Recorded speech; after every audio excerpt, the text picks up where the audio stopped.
Your safety will always come first, and a COVID-19 vaccine will only be approved by us, the UK's Medicines and Healthcare Products Regulatory Agency, once it has met robust standards on safety, quality and effectiveness. I was vaccinated because I'm a carer. I've had all three and I have the flu one as well. As far as the government is concerned, I believe they are doing the best thing for the nation. I've got an 8-year-old and I just didn't want to catch it where I didn't have to be fair. If this was going to prevent me from having it, then it was all good for me. I wanted to go on holiday. I just thought it was better that I get it done. I wanted to protect other people. The COVID vaccine has been hailed as a medical and logistical success.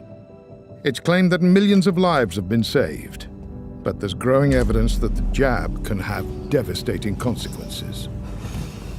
They actually told my wife and 2 children they had no hope, and if I did survive, it would be from the waist up. I thought I was going to die. I would go to bed at night not thinking I was going to wake up. Those injured by the vaccine feel unrecognised and abandoned by the NHS and a government they trusted. You take one for the team, so I took the vaccine, but now the team's run in the opposite direction. Just to let people know that when it goes wrong, there's like no help at all. The doctors don't know what to do with us.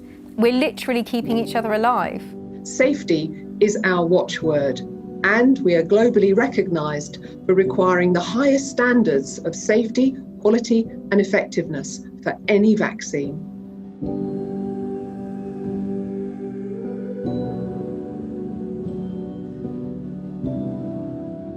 Having been double jabbed and being one of the first to take the Pfizer vaccine, I have, after several months, critically appraising the data, speaking to eminent scientists in Oxford, Stanford and Harvard, speaking to 2 investigative medical journalists and being contacted by 2 Pfizer whistleblowers, reluctantly concluded that this vaccine is not completely safe and has unprecedented harms, which leads me to conclude that it needs to be suspended until all the raw data has been released for independent analysis. Dr. Malhotra is a respected and influential figure in medicine, and he's not alone in calling for the suspension of COVID vaccines. Many more international scientists are alarmed at what's developing into a global issue. I'm John Bowe, and I'm going to shine a light on an issue that cannot be ignored. Millions of COVID vaccine injuries and thousands of deaths are being reported through official channels all across the world. Our government has been accused of covering up the emerging data and the media of telling only one side of the story. We'll look at how and why. But first and foremost, we give the vaccine injured a voice.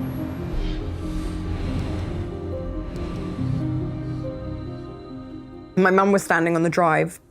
She'd been looking after the dogs while we'd been away, and she was talking to the neighbour, and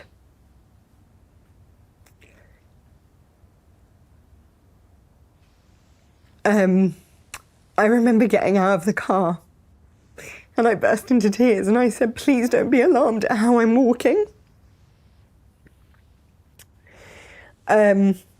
And it was then I really realised, I think after the tremors on the Sunday, that there was something seriously wrong.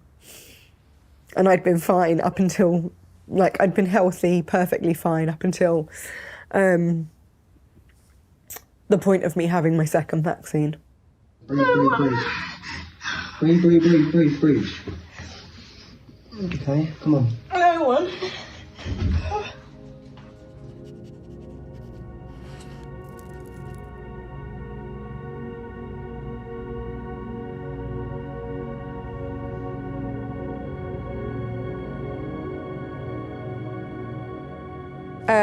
It's really funny because I look at these videos and I watch them and I either get really emotional watching them or I just go, wow, look at how far I've come and look at where I was. I was on a Zimmer frame. I was in a wheelchair.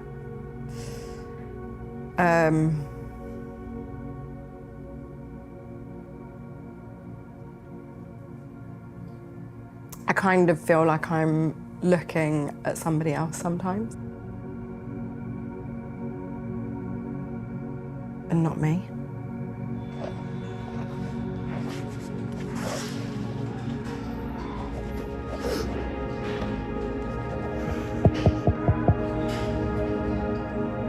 I still suffer now. I suffer with a lot of fainting. I suffer with my legs giving way. As a result of the damage that the vaccine has done to me, I've ended up registered disabled.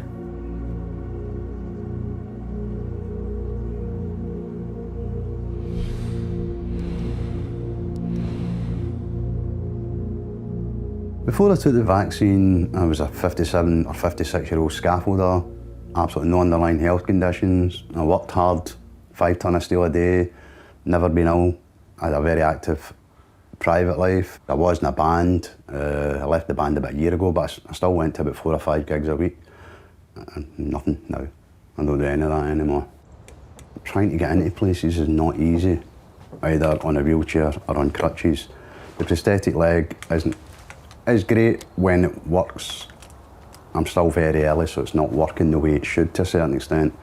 The doctors actually said that the clots that were in my system were enough that should have been fatal. I've lost my left leg. I'm lucky that I've lost my left leg. I should have been both legs. I'm now going blind in my right eye. Thanks AstraZeneca, it's a gift that keeps on giving.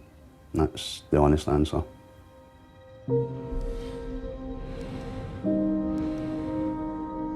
My husband was 32. He was due to start a job at Great Ormond Street Hospital as a senior clinical psychologist. I remember him coming home and saying that he'd been offered AstraZeneca, and he was really excited, really proud that it was a British one. He was funny, he was kind, he was generous, he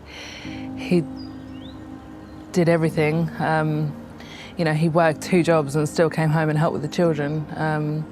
Even that day, he helped put the kids to bed, you know, when he was having a stroke. He's just my best friend.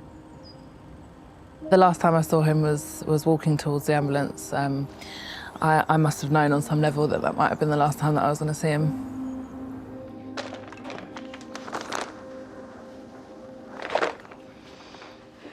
For months, this doctor's widow was forced to use the local food bank because she was living on benefits. She's finally received government compensation, and she accepts it as some vindication. But, she says, it's not enough. It will never be enough.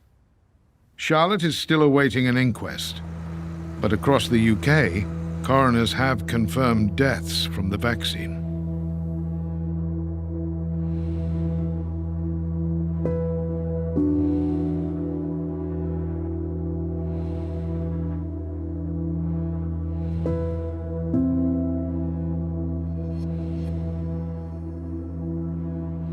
They are usually framed as very rare. But how rare? Adverse reactions should be reported to the Yellow Card scheme operated by the MHRA, the UK's Medicines and Healthcare Regulatory Agency. Their figures to August the 24th show over 430,000 reported reactions, of which 2,240 were fatal. America's VAERS system has almost 1.5 million reports with over 30,000 deaths. Not all these reports will be confirmed as vaccine-induced, but then again, not all reactions are reported. The figures surely demand investigation. Absolutely, absolutely. I don't think anybody can deny that there has been harm. You can argue about how much, but you can't deny that there has been harm.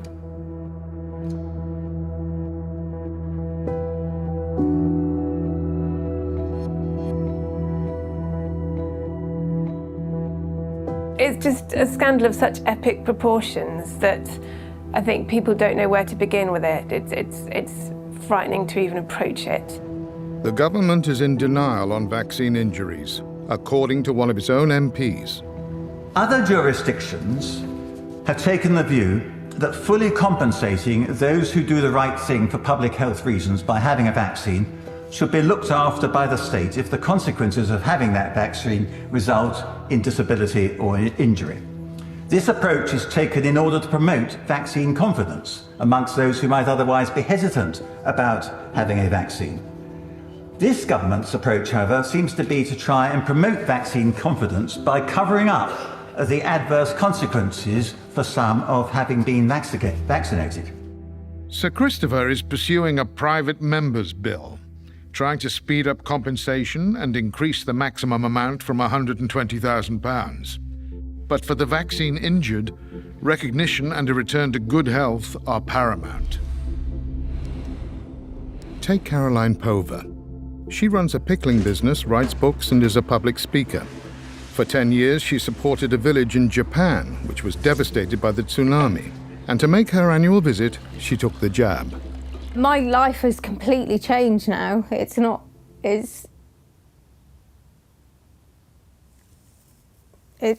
unrecognisable compared to how it was.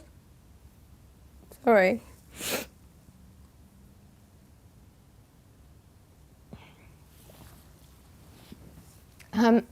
For about 5 months, I did hardly anything. I couldn't function at all. I was exhausted constantly. I was in constant pain. Head and eye pain was relentless. I couldn't function. I couldn't walk very far. I couldn't read things, and I write as well as running my business. So I couldn't write anything. I had trouble processing information, so I couldn't work in my business because I couldn't follow the recipes. And I didn't have any physical strength. I got to the stage where I can function at about 30% of how I could function before the vaccine. On a good day, I can maybe do a couple of hours in the kitchen, but then after a while, I have such chest pain that I have to come and lie down in here. And I used to do 12 hours on my feet working in there. It's not about money, it's about having a sense of purpose with your day, isn't it? Jobs and work is for all of us. And if you can't do those things, you do get to the point where you think, I cannot live like this, life is no longer worth living. And we have lost people in the vaccine injured community to suicide. Yeah, I didn't want to live when it was at its worst. I couldn't see the point. These vaccines were tested thoroughly for safety and effectiveness at every stage of the development and manufacturing process. They are also continually being monitored. Now they are being used in the wider population. This means we can be confident that the vaccines are safe and highly effective. Safe and effective? Would millions have been so confident if they'd known how different these gene therapies were? The word vaccine may have served as a reassurance, but by no traditional definition were these vaccines.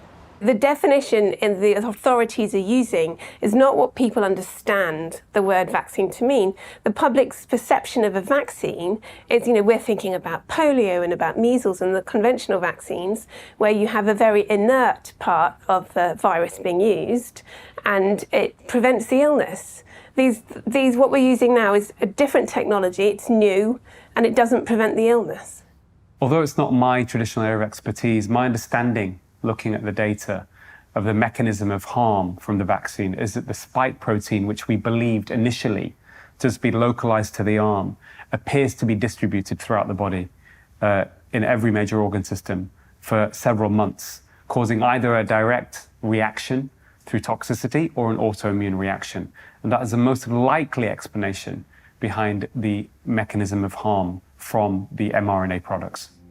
Development of the jabs was done at warp speed, so much so that governments had to indemnify the drug companies against any future injury claims and invest billions up front. They knew they were taking risks. As I understand it then from what you're saying is that it may be that there needs to be some compromise in some of the safety measures that would normally be expected to create a vaccine because time is so crucial. Well, of course, if you want to wait and see if a side effect shows up 2 years later, that takes 2 years. When vaccine efficacy was declared at 95%, relieved governments gave the green light. But Dr. Malhotra argues that the methodology was flawed. Relative risk reduction is a way of exaggerating the benefits of any intervention, clearly which would be in the interests of people trying to sell you something, in this case the pharmaceutical industry. So if, for example, you have 1,000 people in a trial that didn't have the vaccine versus 1,000 people that did, in the placebo group, in the dummy group, you may have 2 people dying, and in the intervention group, you may have just 1 person dying. And that's a reduction of 50%. 1/2 is a 50% relative risk reduction. But actually, you've only saved 1 life out of 1,000. So the absolute risk reduction is only 1 in 1,000. It's a big difference. The guidance has been for many years that we must always use absolute risk reduction in conversations with patients, not just relative risk reduction alone. Otherwise, it's considered unethical. The accusation is that governments acted on Pfizer's relative risk figure of 95% efficacy, when the absolute risk was a mere 0.84%. In other words, you'd have to vaccinate 119 people to prevent just 1 from catching COVID. So we were basically sold on something that ultimately, in retrospect now, was very, very misleading. Red flags should have been raised when the FDA locked away Pfizer's trial data for 75 years while the vaccines were being rolled out. A US court finally ordered their release, and the initial disclosures are alarming. Alexandra Latipova is one of a group of experts who studied the documents. Among her shocking allegations are these. Pfizer skipped major categories of safety testing altogether. The toxicity of the COVID-19 vaccine's mRNA active ingredient was never studied. The FDA and Pfizer knew about major toxicities associated with gene therapy class of medicines. The CDC, FDA, and Pfizer lied about vaccine staying in the injection site. My examination of leaked Moderna documents also revealed that vaccine-induced antibody-enhanced disease was identified as a serious risk. AstraZeneca also met with controversy. In March 2021, its use was temporarily halted in several European countries because of fears of blood clots. In the UK, it is now not recommended for anyone under 40. We asked the DHSC whether they were aware of allegations of inadequate and possibly flawed trial data. This is not something that DHSC will be responding to. The pharmaceutical companies have also been reluctant to comment. Scientists prefer to emphasize the 20 million lives they claim to have been saved. So the suggestion that the vaccine has saved 20 million lives is really, I think, science fiction, not scientific fact, because the study that comes from is a very poor quality observational study. And when you look at a higher quality level of evidence, in fact, even Pfizer's own randomized controlled trial didn't show any reduction in COVID mortality of statistical significance. It showed no reduction in all-cause mortality. So this statement is almost implausible. To be honest, it sounds more like an advert from the drug industry than true science. With so many questions about the benefits and safety of the vaccines, why were they authorized so quickly by the MHRA? And what exactly is the relationship between the regulators and the companies they regulate? A recent article in the British Medical Journal questioned their independence. The MHRA Chief Executive June Rain insists that safety and independence are vital. But this year she admitted that the agency had changed from watchdog to enabler.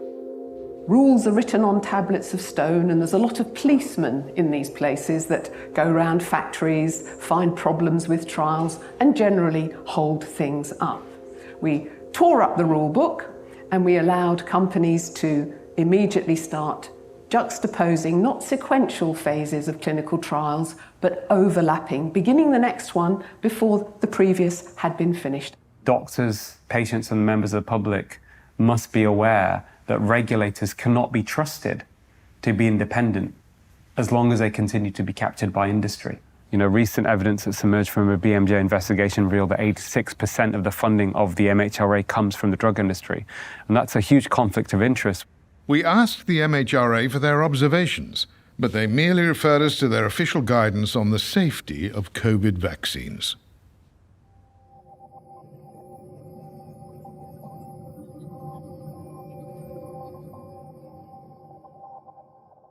What was happening with informed consent was hugely concerning. I think what concerned me the most were doctors who weren't informing themselves. They've been very busy and they haven't done their own research. They've just accepted everything that they're told. A government guideline comes, and we've seemed to have disrupted the doctor-patient relationship. There were many, many doctors who were getting all of their information from the BBC in their lunch breaks, and who accepted at face value, because of the word vaccine, that these were going to be safe and effective. That was a real dereliction of duty. I think the lack of acknowledgement of vaccine injuries being a major issue is rooted in willful blindness. Specifically, human beings turned a blind eye to feel safe, avoid conflict, reduce anxiety, and to protect prestige.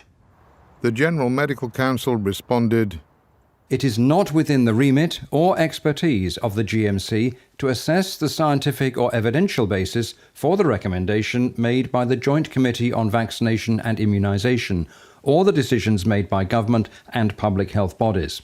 But we do regularly share and discuss our guidance and its application with government health officials and other relevant stakeholders. We expect doctors to follow the principles in our guidance and use their judgment about how to apply these in the circumstances of the pandemic." Later, why did the government continue driving the vaccine campaign? When scientists had learned it didn't prevent infection, it didn't prevent transmission. And statistics show the vast majority of the population was never at risk from serious illness. And Dr. Jones, a consultant paediatrician who's always been pro-vaccination, has this stark warning. The children are at low risk, they don't need this vaccine, and the harms are real. Hi folks, I'm here at St Thomas's where I've just had my first AstraZeneca vaccine, and quite literally I did not feel a thing, and I cannot stress how important it is for everybody to get their vaccination. Get your jab when you're asked to do so. It's good for you, it's good for your family, and it's a great thing for the whole country. So please get your jab. Thanks very much. Can I ask, why did you get vaccinated? To minimise the threat of COVID on everybody and myself. Well, to try and stop me dying from COVID-19 was a pretty big one. That, and I wanted to go on holiday. Why did I get vaccinated? Because I didn't want the COVID, but I still got it anyway. I was ill all over Christmas, and I don't know quite what it was, but they said it's not COVID, it was something to do with COVID. But I know that I could have quite easily called an ambulance, I was that ill. Were you told about any potential side effects from the vaccine? No, and when I did ask, especially about reproductive issues that it may cause in the future, nobody really gave me any answers. And the other thing is, after I've had my vaccinations, I noticed some changes. To be fair, I don't feel that we was given enough information, but because it was such a big outburst, it kind of scared me into having it done, and I've had it done, and luckily I haven't had any bad repercussions from it. Millions of people took the COVID jabs without serious side effects. But for those who did suffer, the physical pain and debility is made even worse by the frustration and mental stress of being ignored. They feel neglected by the NHS, misunderstood by the public, and betrayed by the government.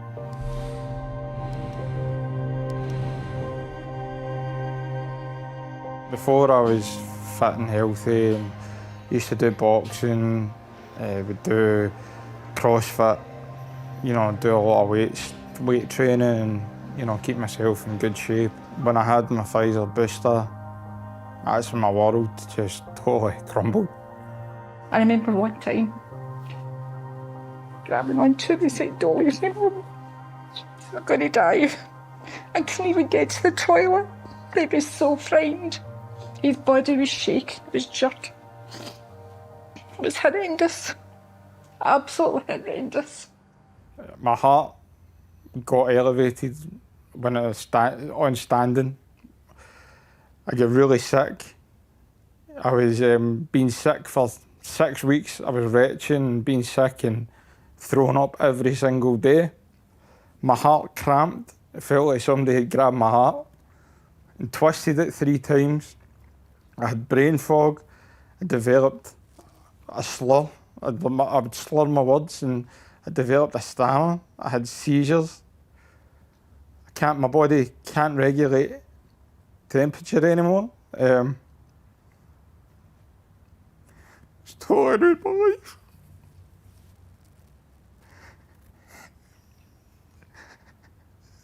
my life. This is my life now. Stuck in my bed every day with no help from anybody.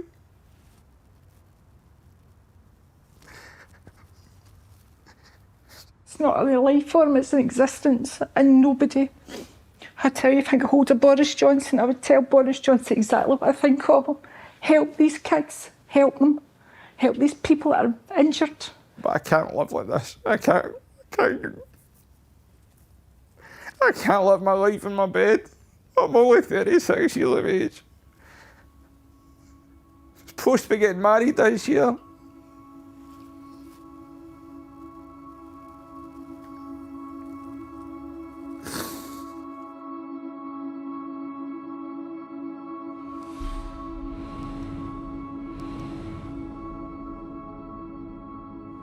I thought I was going to die. I would go to bed at night not thinking I was going to wake up because of how much pain my heart was in and the fact I couldn't breathe.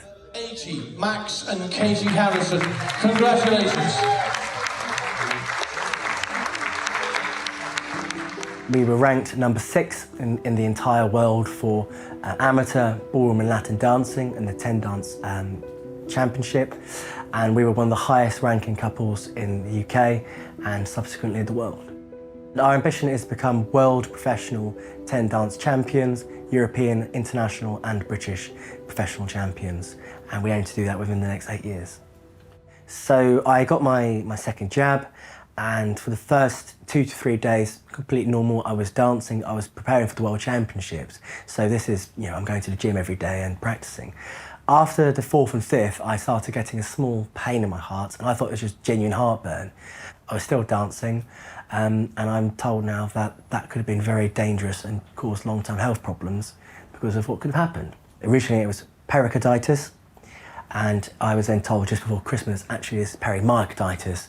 So it's actually worse because I've got pericarditis and the myocarditis damage. So I have scarring on 3 parts of my heart, and still the lining and muscle of my heart has got the inflammation, which constricts it. So that's when my heart rate goes up, that's what's constricting my heart and stopping me from breathing. I don't trust myself, I don't trust my body. I don't know what my heart's doing. I can have a small pain now, and 10 seconds I'm going to be on the floor. That's just the consequences of what's happened.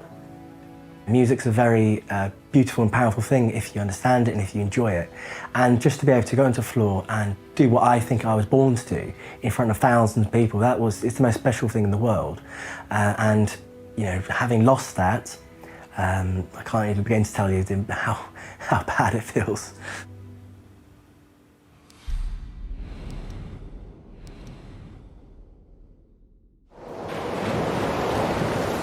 We're at Portals Bays with Experience Mallorca, and we're about to jump off this cliff.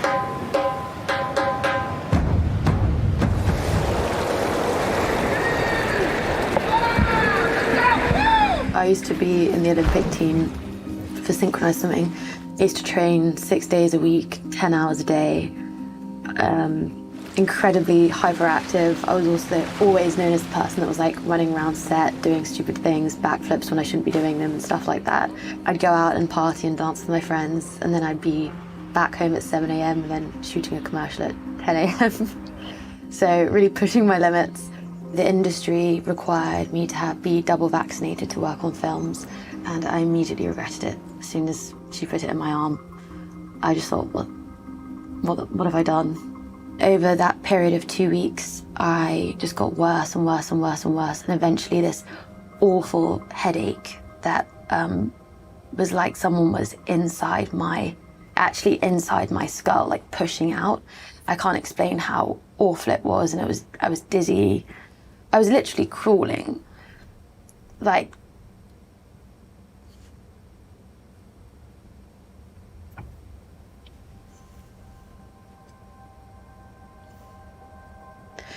I really thought my life was over.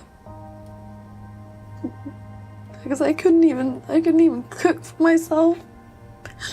I couldn't even stand up. I couldn't care for myself. My mum would come and see me, I think like twice a week, to change my bed sheets for me, do a food shop for me, clean my house for me.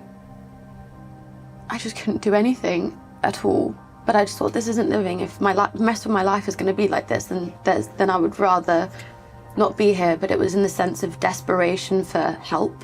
And I wouldn't have had those feelings. My mind wouldn't have gone there if if someone had just said, I see you, I'm going to help you. Those who were in perfect health before their vaccine have encountered too much ignorance and scepticism when seeking medical help. For some, their GPs have refused to engage, and that has reached the extent that they are made to feel gaslighted, Madam Deputy Speaker, with their physical pain being dismissed or explained away as mental illness. How insulting and humiliating is that, and how at odds with the principles of the National Health Service? It was the most terrifying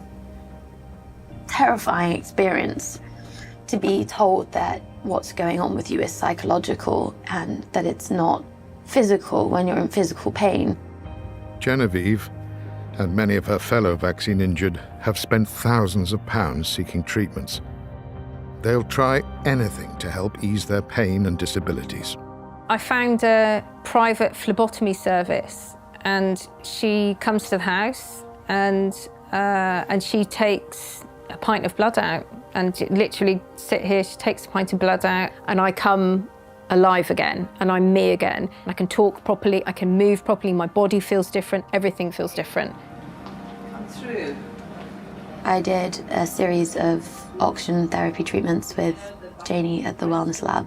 I'd come into the oxygen therapy and I'd have a migraine and I'd leave without one and feeling like so much better.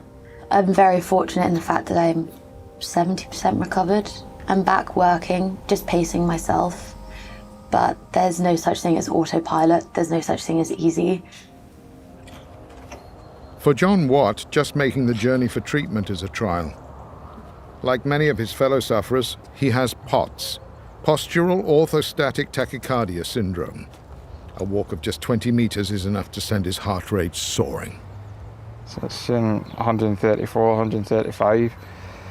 I can only stand for 3 minutes, 5 minutes, and then I start to black out, you know. So that's why I'm always having to lie down in that as well. He's trying a course of treatment called Goldic, where blood is taken from the arm, infused with gold particles, and then spun to remove the reactive cells. We're out tens of thousands. My husband and I were getting ready to remortgage your house to get more treatment for him. He said every single treatment we can possibly give him to get him better. It's important to note that John suffered a heart attack before getting any of his jabs. But he was back in the gym and back to health, taking his first 2 jabs without problems. It was after the Pfizer booster that he collapsed. In regards to people getting their vaccine, that's their choice. I've never told anyone not to get their vaccine. But just let people know that when it goes wrong, there's like no help at all. And I'm being serious, like you don't have any help at all. They'll use your mental health against you. Georgia Siegel also paid for private Goldic treatment and had some encouraging results. Although the treatment that I've had has helped me dramatically and significantly and given me back a certain quality of life, it's not the quality of life I had before I had the vaccine. None of these treatments guarantee a cure, And the tragedy is that for most healthy people under the age of 70, there's very low risk from COVID-19. The benefits of vaccination are questionable. One thing that's become very clear now is that the vaccine doesn't prevent transmission, and in fact has very limited efficacy, if any, in preventing infection. Therefore, it becomes an issue of individual choice. And certainly, when you look at age groups that are under 70, the harms clearly seem to outweigh the benefits for most people.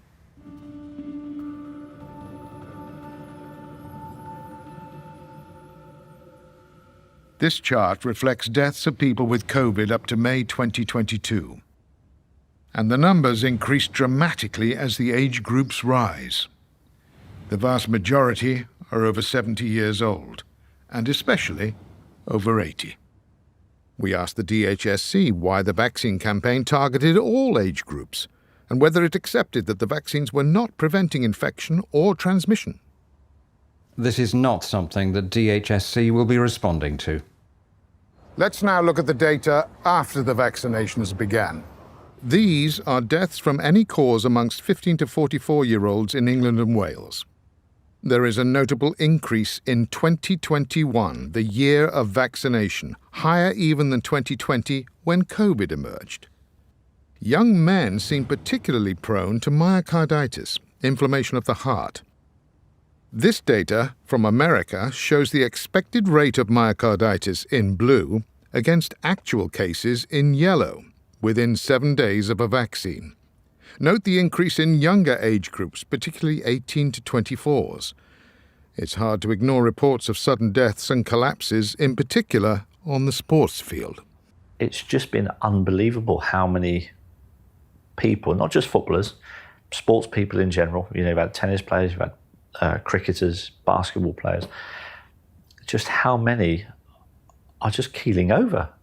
And at some point, surely you have to say, this isn't right, this needs to be investigated, And it might turn out that it's because they've had COVID and this is what COVID has perhaps done to their hearts. It might be that the vaccines are causing these problems, but we need to find out why. Why, in 2022, are many more people than usual dying, as confirmed by the Office of National Statistics? For instance, deaths are up 11.7% in 10 to 14-year-olds and almost 15% in the 55 to 59 age group.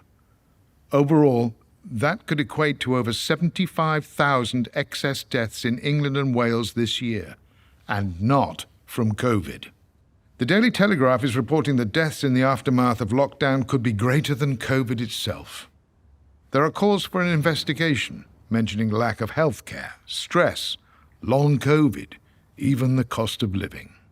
Why on earth isn't COVID vaccination under suspicion when there are so many reports of adverse reactions here and around the world? It beggars belief. And yet, when there are so many questions on the efficacy and safety of COVID injections, the government still pushes ahead with a program of immunization. And for children. Last April, the NHS began a rollout of jabs for those aged between 5 and 11. Letters of information were distributed to parents across the nation. And in southeast London, the NHS went further still, sending bright, smiley envelopes directly to the children. Inside, there was a packet of sunflower seeds to, quote, bring some joy and sunshine into children's lives. Directly below, the vaccination message, quote, to give them the best protection. It all marked a major U-turn in policy. The likelihood of children having significant detriment if they catch COVID-19 is very, very low. So this is an adult vaccine for the adult population. Nevertheless, this summer the NHS added COVID-19 to the regular vaccination schedule for 5 to 15-year-olds, even though the government does not recommend Pfizer for under 12s and AstraZeneca for under 40s. It was a move that prompted 78 leading professors, doctors and analysts to write this to the MHRA. We strongly challenge the addition of COVID-19 vaccination into the routine child immunisation programme, despite no demonstrated clinical need, known and unknown risks, and the fact that these vaccines still only have conditional marketing authorization. I'm so deeply concerned at the lack of balance and the risk of harm that is, and that's really why I've been speaking out. I feel I have a moral obligation, an ethical obligation to at least let as many parents as possible know that they don't need to get their children vaccinated. This is not necessary. The children are at low risk, they don't need this vaccine, and the harms are real. Now, government advice seems to have changed yet again. From September the 1st, children who turn 5 can only get a first and second dose of COVID-19 vaccination if they are either at high risk due to a health condition or living with someone with a weakened immune system. And it appears that children aged between 12 and 15 can only be boosted if they too are at high risk. So, if the jabs really are safe and effective, why are they now being limited? We asked about the changes. This is not something that DHSC will be responding to. If some of the contents of this program have surprised you, in our final part, we'll show you how and why the mainstream media only told you one side of the story, and how the government used psychological techniques to nudge the nation into compliance. You come in? It's gonna be good. Come on, mate. Come on, let's go. Don't miss out on your 2 COVID jabs. Don't miss out on the good times.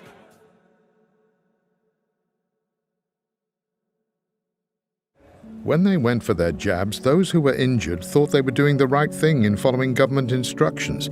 They might even have lined up behind you. And yet the government, the NHS, the media, all those who encouraged vaccine take-up, they've all backed away. So people have had to help themselves through groups like UKCV Family, VIB UK, and others. My charity organisation for the vaccine injured has created a call centre to support people. The indifference that we've all experienced is unnecessary and cruel. We want to support each other. That's the main thing our group is doing, is supporting each other, because we've got no one else to talk to. The doctors don't know what to do with us. Nobody else really knows what to do, so we're just trying to help each other. On a weekly basis, I get told that someone is suicidal. Caroline and I have both had to call the police before because we've found an online suicide note. We have frequently found ourselves in regular contact with somebody, private messaging, saying someone who's literally on the edge at that moment. And these support groups are keeping people alive. We get abuse from both sides. We're kind of stuck right in the middle. There are people who are very pro-vaccine who hate you. There are people who are very against this vaccine, if not all vaccines. They hate you too, all for different reasons. This is the feeling that you get from people and you're stuck in the middle. And that's a very, very lonely place to be. The plight of the vaccine injured will be on the agenda when Baroness Heather Hallett finally holds her COVID inquiry. But she must also investigate SAGE, the government's scientific advisory group, and especially their so-called nudge unit, otherwise known as Spy B. Why did they drive such a culture of fear? From this evening, I must give the British people a very simple instruction.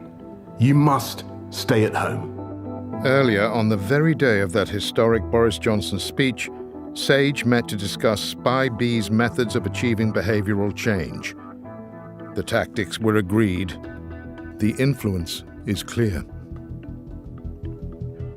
The coronavirus is the biggest threat this country has faced for decades, and this country is not alone. All over the world, we're seeing the devastating impact of this invisible killer. And though huge numbers are complying, and I thank you all, the time has now come for us all to do more. You should not be meeting friends. If your friends ask you to meet, you should say no. You should not be meeting family members who do not live in your home. You should not be going shopping except for essentials like food and medicine. And you should do this as little as you can. If you don't follow the rules, the police will have the powers to enforce them, including through fines and dispersing gatherings.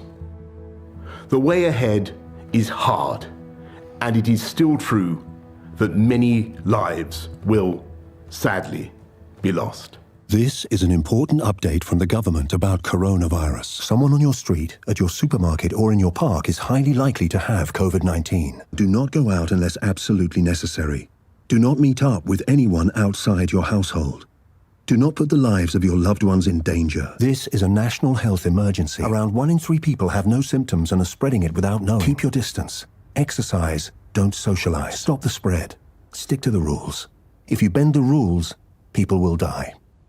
I think what's important to understand is over the last 2 years, there has been the promotion of unethical psychological techniques to encourage behavioural change, such as the use of fear, artificially increasing the sense of being afraid in order to get people to change their behaviours. And so fear drove the lockdown. It was the strictest of peacetime regimes with untold damage to businesses, education, mental health and family life. In this atmosphere, deepened by fatality numbers which experts now tell us were inflated, the only way out, apparently, was vaccination. People have got to understand vaccination is going to be, in the end, your route to liberty. For the world at large, normalcy only returns when we've largely vaccinated the entire global population. And once vaccines were approved, the promotional campaign went into overdrive worldwide. Our fellow Americans, the science is clear. These vaccines will protect you and those you love from this dangerous and deadly disease. My name is Michael Caine. I've just had a vaccine for COVID. It's really important to know that the vaccines have all been through and met the necessary safety and quality standards. There's no evidence that it affects fertility. So roll up your sleeve. It's not just your own life you'll be saving, it's other people's lives too. Trust the science and get on with it.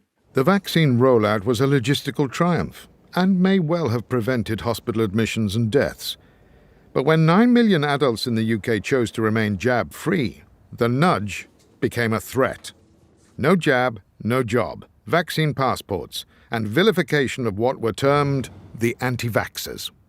The nut jobs, the anti-vaxxers, dangerous obsessives. I don't want them sitting next to me in the theatre. I don't want them standing next to me at the theatre bar. I don't want them next to me or anywhere near me or even in the same carriage on the train.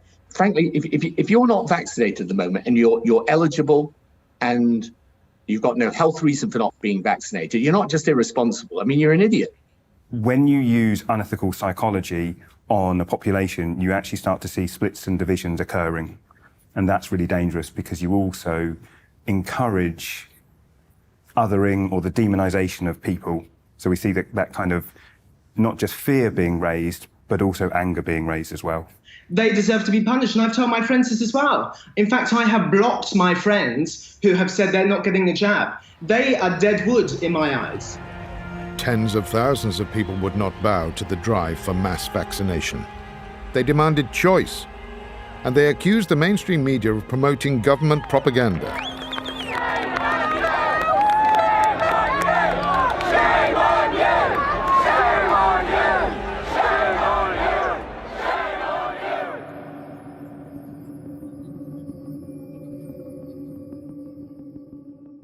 Let's return to the SAGE playbook.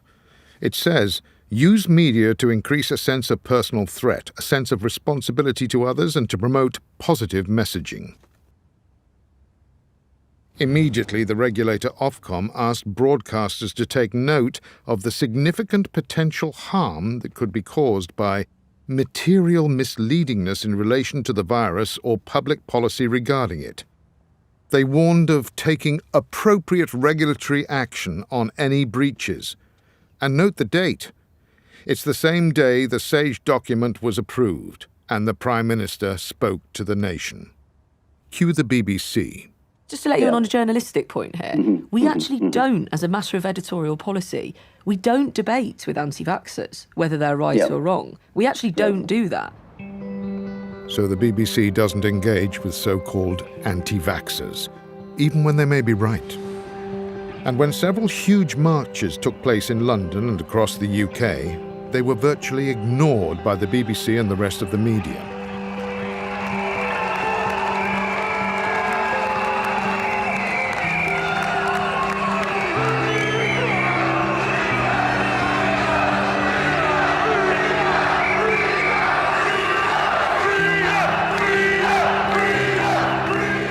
These are the images they didn't want you to see, the story they didn't want you to know. Tens of thousands of citizens from all walks of life raising genuine concerns. The people the media painted as dangerous anti-vaxxers. And it just so happens that the government has spent an estimated £500 million of public money for media advertising.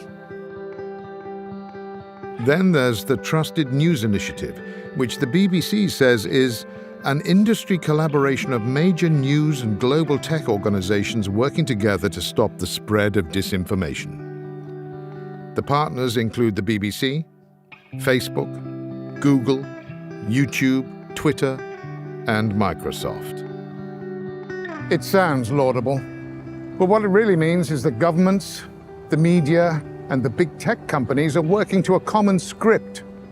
Their script. Their version of the truth. We asked the BBC what happened to free speech, balanced reporting, and impartiality. I'm afraid we won't be commenting. The real truth is that anybody who questions the official narrative is generally suppressed and cancelled or labelled as a spreader of disinformation on social media. And that includes eminent scientists, doctors, and disgracefully, the vaccine injured. We had thousands of people on that support group all over the world who were vaccine injured, and we got shut down by Facebook. And I was quite shocked that that could happen. Your story is misinformation, you're anti-vaccine, you're anti-science, you know, you're killing people. I've been told that. You're killing people telling your story. People won't take the vaccine if you tell your story. Please be quiet. This conspiracy of editorial control between mainstream and social media is stifling democratic discussion. A proper debate might have led to better informed choice on the vaccines and potentially fewer injuries. Instead, we've been subjected to psychological pressure under that dubious mantra, safe and effective. Proper, balanced science must come to a sound conclusion. We need to know the truth.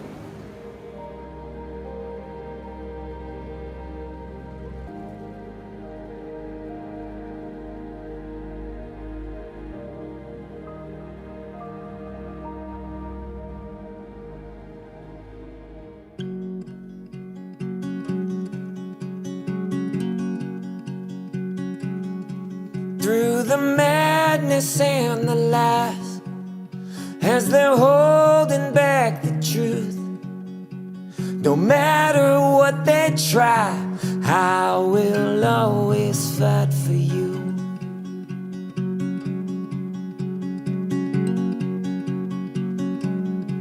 I will save your innocence. They are trying to remove. I am here at your defense, and I will always fight for you. Yes, I will always fight for you. I will stand here in the way, and I will not give up on you. I will shield you from the pain.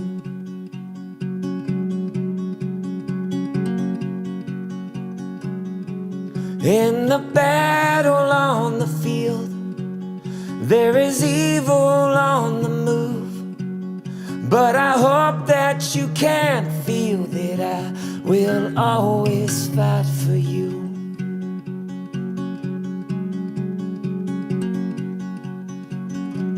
So to every single mother, father, stand up for your sons and daughters. Do not back down, don't let up. You are all they have for armor, so make this a war to win. Look in their eyes and tell them that I will always fight for you. I will stand guard at the gate, and I will not give up on you. I will stop each shot they take. Yes, I will always fight for you. I will always fight.